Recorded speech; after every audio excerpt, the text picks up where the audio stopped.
2026ರ FIFA ವಿಶ್ವಕಪ್ ನಿರ್ಣಾಯಕ ಹಂತ ತಲುಪಿದೆ. ಗುರುವಾರ ನಡೆದಂತಹ 32ನೇ ಸುತ್ತಿನ 2 ದೊಡ್ಡ ಪಂದ್ಯಗಳಲ್ಲಿ ಸ್ಪೇನ್, ಪೋರ್ಚುಗಲ್ ಅದ್ಭುತ ಗೆಲುವುಗಳನ್ನು ದಾಖಲಿಸುವ ಮೂಲಕ 16ನೇ ಸುತ್ತಿಗೆ ತಮ್ಮ ಸ್ಥಾನವನ್ನು ಭದ್ರಪಡಿಸಿಕೊಂಡಿದ್ದಾವೆ.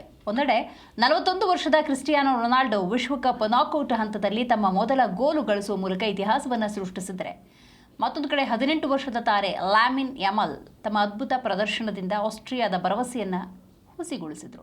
ಮತ್ತೊಂದು ಕಡೆ ಈಗಷ್ಟೇ ಮುಕ್ತಾಯಗೊಂಡ ಸ್ವಿಟ್ಜರ್ಲೆಂಡ್ ಮತ್ತು ಅಲ್ಜೀರಿಯಾ ನಡುವಿನ ಪಂದ್ಯದಲ್ಲಿ ಸ್ವಿಸ್ ತಂಡ 2-0 ಅಂತರದಿಂದ ಗೆಲುವನ್ನು ಸಾಧಿಸಿದೆ.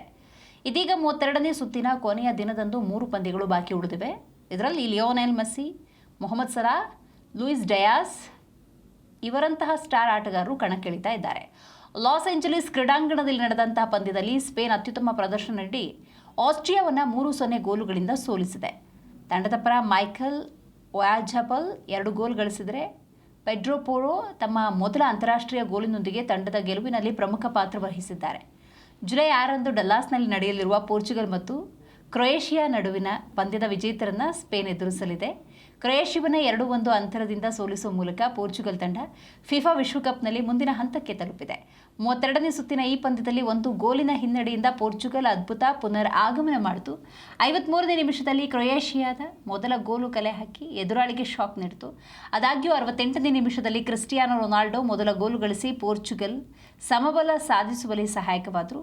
90 ನಿಮಿಷಗಳ ಅಂತ್ಯಕ್ಕೆ ಕೆಲವೇ ಸೆಕೆಂಡುಗಳ ಮೊದಲು ಗೊನ್ಸಾಲೋ ರಾಮೋಸ್ 2ನೇ ಗೋಲು ಗಳಿಸಿ ತಂಡಕ್ಕೆ ಗೆಲುವನ್ನು ತಂದುಕೊಟ್ಟಿದ್ದಾರೆ. ದ್ವಿತೀಯಾರ್ಧದಲ್ಲಿ ರೊನಾಲ್ಡೋ ಅವರನ್ನು ಬೆಂಚ್ನಲ್ಲಿ ಇರಿಸಲಾಗಿತ್ತು. ಪಂದ್ಯ ಗೆಲುವಿನ ಬಳಿಕ ರೊನಾಲ್ಡೋ 21 ಸಂಖ್ಯೆ ಜರ್ಸಿ ಧರಿಸಿ ಭಾವುಕರಾಗಿದ್ದರು. ಗೆಲುವಿನ ನಂತರ ಇಡೀ ಕ್ರೀಡಾಂಗಣ ರೊನಾಲ್ಡೋ ಮತ್ತು ಪೋರ್ಚುಗಲ್ ಅನ್ನುವಂಥ ಘೋಷಣೆಗಳಿಗೆ ಪ್ರತಿಧ್ವನಿಸಿದೆ ಮತ್ತು ಸ್ವತಃ ರೊನಾಲ್ಡೋ ಸಹ ಉತ್ಸಾಹದಿಂದ ಸಂಭ್ರಮಿಸಿದ್ದಾರೆ. ಆದರೆ ಕೆಲವು ಕ್ಷಣಗಳ ನಂತರ ರೊನಾಲ್ಡೋ ಆಟಗಾರರನ್ನ ನೆನೆದು ಕಣ್ಣೀರು ಹಾಕಿದರು. ಕಳೆದ ವರ್ಷ ಜುಲೈ 3ರಂದು ಕಾರು ಅಪಘಾತದಲ್ಲಿ ಪೋರ್ಚುಗಲ್ನ ಡಿಯಾಗೋ ಜೋಟಾ ನಿಧನ ಹೊಂದಿದರು. ಈ ಗೆಲುವಿನ ಬೆನ್ನಲ್ಲೇ ರೊನಾಲ್ಡೋ 21 ಸಂಖ್ಯೆಯ ಆ ಜರ್ಸಿಯನ್ನು ಧರಿಸಿ ಗೌರವ ಸಲ್ಲಿಸಿದ್ದಾರೆ. ದೇಶದಾದ್ಯಂತ ಫುಟ್ಬಾಲ್ ಅಭಿಮಾನಿಗಳ ಉತ್ಸಾಹ ಈ ನಡುವೆ ತಾರಕಕ್ಕೇರಿದೆ. ಯಾವುದೇ ಅಡೆತಡೆ ಇಲ್ಲದೆ ಅತ್ಯುತ್ತಮ ಡಿಜಿಟಲ್ ವೀಕ್ಷಣಾ ಅನುಭವದೊಂದಿಗೆ ಈ ಕ್ರೀಡಾ ರೋಮಾಂಚನವನ್ನು ಸವಿಬೇಕು ಅನ್ನೋದಾದರೆ ZEE5 ಮತ್ತು ಯುನೈಟೆಡ್ ಸ್ಪೋರ್ಟ್ಸ್ನಲ್ಲಿ ಲೈವ್ ಅನ್ನು ವೀಕ್ಷಣೆ ಮಾಡಿ ನಿಮ್ಮ ನೆಚ್ಚಿನ ತಂಡವನ್ನು ಹೊರತುಂಬಿಸಿ.